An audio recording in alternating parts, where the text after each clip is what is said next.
Bonjour à tous et bienvenue à vous dans cette nouvelle période qui s'annonce bien entendu un petit peu compliquée. J'espère que vous avez pu vous reposer, j'espère que vous avez pu en profiter.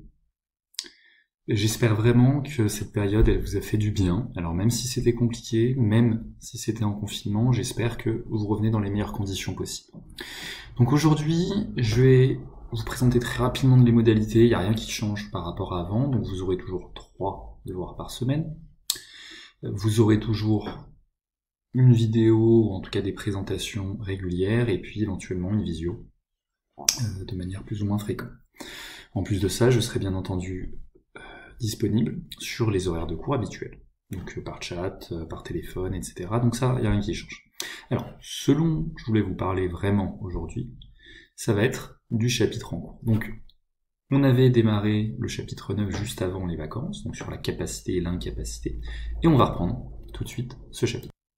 Donc déjà, qu'est-ce que c'est que la capacité juridique? Alors, la capacité juridique, c'est déjà le fait d'avoir une personnalité juridique égale une capacité juridique. La capacité juridique, c'est ça qui va permettre, en fait, de faire un certain nombre de choses. Donc, on a par exemple la capacité de jouissance, c'est-à-dire le fait d'avoir des droits.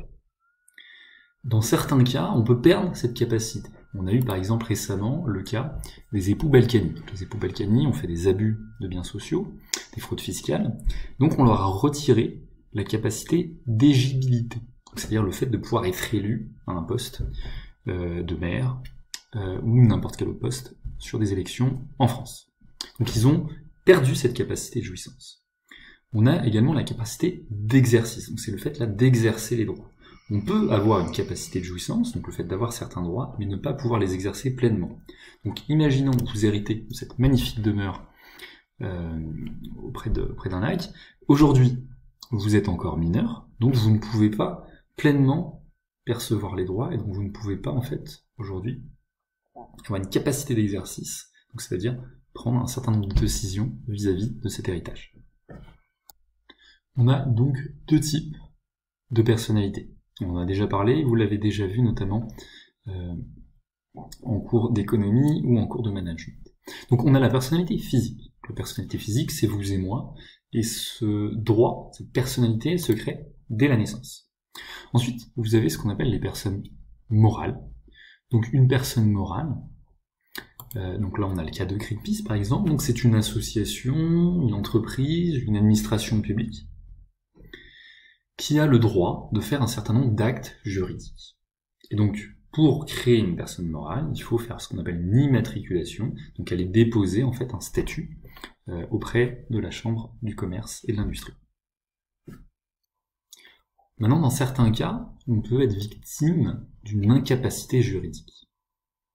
Par exemple, c'est les incapables majeurs, donc la formulation n'est pas très jolie, mais c'est la formulation juridique, qui sont soumis à une mesure de protection. Donc on a principalement la tutelle, la curatelle, donc ça peut concerner par exemple les personnes âgées, ça peut aussi concerner certaines personnes en situation de handicap, lorsqu'elles n'ont pas toutes leurs facultés mentales et psychiques.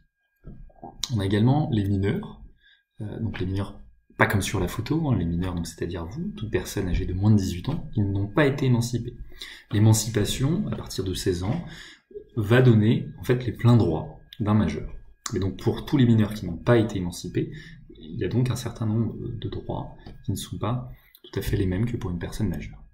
Et donc on a les personnes morales, donc par exemple l'ICOF, qui est également une personne morale, on a une association, ce qu'on appelle un OGEC, un organisme de gestion enseignement catholique, qui est une association loi 1900. Alors on va avoir 3 types d'actes en fait, pour les personnes physiques. Donc les actes de la vie courante, donc par exemple aller acheter sa baguette de pain, ça c'est un acte qu'un mineur non émancipé est capable de faire. Un majeur qui a perdu son incapacité, qui a perdu sa capacité juridique, pardon, est également capable de faire cela. Donc ça c'est ok. Maintenant on a également ce qu'on appelle les actes de disposition. Donc un acte de disposition, c'est par exemple la vente d'un bien, en fait, d'un bien immobilier. Donc le fait de vendre quelque chose, ça, on ne peut pas le faire en tant que mineur, ou lorsqu'on est frappé d'incapacité juridique. Et les actes d'administration, donc là, on va avoir deux cas. Les actes d'administration, en fait, il va falloir avoir l'accord de son représentant légal, d'au moins un. Dans le cas des actes de disposition qu'on a vu juste auparavant, il faudra les deux représentants légaux pour pouvoir avoir ces actes. Mais ces actes, donc disposition et administration, ne peuvent pas être contractualisés par un mineur non émancipé ou par une personne majeure qui n'a pas de capacité juridique. Pour les personnes morales, en fait, c'est simple. Ou bien un acte est conforme à l'objet social et ou à l'intérêt de la société. Auquel cas, les représentants en fait de la société sont aptes et ont la capacité de réaliser ces actes juridiques. Ou alors, ces actes ne sont pas conformes ou ne sont pas dans l'intérêt de la société. Donc, je vais vous donner un exemple. Par exemple, la CGT, c'était en 2014-2015, a fait une rénovation en fait du délégué syndical, donc du directeur de la CGT en fait. Il a fait une rénovation en fait de son appartement privé. Ça a été classé comme étant un abus de bien social parce qu'en fait, ce n'était pas conforme à l'objet social et ce n'était pas non plus conforme à l'intérêt de la société. C'était un intérêt privé. Donc là, il y avait une confusion en fait des intérêts privés de la personne et de son représentant. C'est bien entendu totalement illégal. Il a été condamné pour cela. Donc, pour les personnes morales, il y a une incapacité juridique en fait de faire n'importe quel acte à partir du moment où ce n'est pas dans l'objet social, à partir du moment où ce n'est pas dans l'intérêt de la société.